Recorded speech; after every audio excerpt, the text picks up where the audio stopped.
Diamond Harbour পৌরসভার সামনেই জাতীয় সড়কের পাশে বিধ্বংসী আগুন। ডায়মন্ড হারবার শহরের বুকে 117 নম্বর জাতীয় সড়কের পাশে বিধ্বংসী অগ্নিকাণ্ড। বিধ্বংসী আগুনে পুড়ে ছাই দুটি দোকান। ঘটনায় দমকলের দুটি ইঞ্জিন। স্থানীয় সূত্রে জানা যায়, ভোর রাতে ডায়মন্ড হারবার 117 নম্বর জাতীয় সড়কের পাশে ডায়মন্ড হারবার 13 নম্বর ওয়ার্ডে একটি মনোহারীর দোকানে হঠাৎই আগুন দেখতে পায় স্থানীয়রা।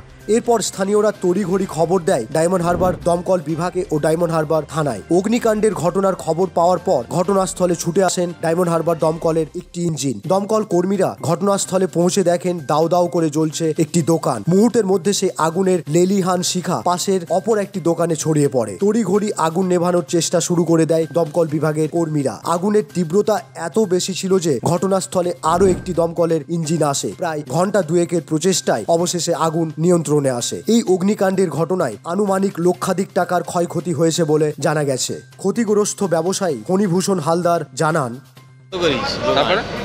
তারপর ঘরে গিয়ে খেয়ে দিয়ে এমনি টিভি দেখছি। তারপর আমাদের পাশের বাড়ির এখানে কাজ করে থাকে পিন্টু বলে, ও গিয়ে করলো যে ওরা যা তোমার দোকানে আগুন লেগেছে মনে হচ্ছে, ধোঁয়া বেরোচ্ছে হচ্ছে বলে আমি ছুটে চলে এলাম। এসে দেখি তখন হচ্ছে মোটামুটি ভিতরে আগুনে ওদিক থেকে এলো, দেখছি ধোঁয়া বেরোচ্ছে। আপনার দোকানের পাশাপাশি আর একটা দোকান? হ্যাঁ, ওটাও আছে, ওটা লেগে বলতে পারছি না। এবার মেন পুড়েছে আমারটাই আর কি।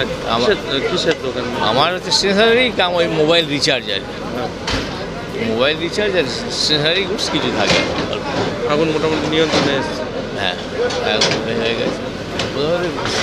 আর সামনে সেই প্লাস্টিকের যে ছিল তো লজেন্স ফজেন্স, সেইগুলো আবার হয়ে গেছে। আগুনটা লেগেছে, তারপর ওইগুলো লাগছে বিজনের নিচে ভিতরে খালি কৌটো কিছু ছিল, সেইগুলো হয়েছে।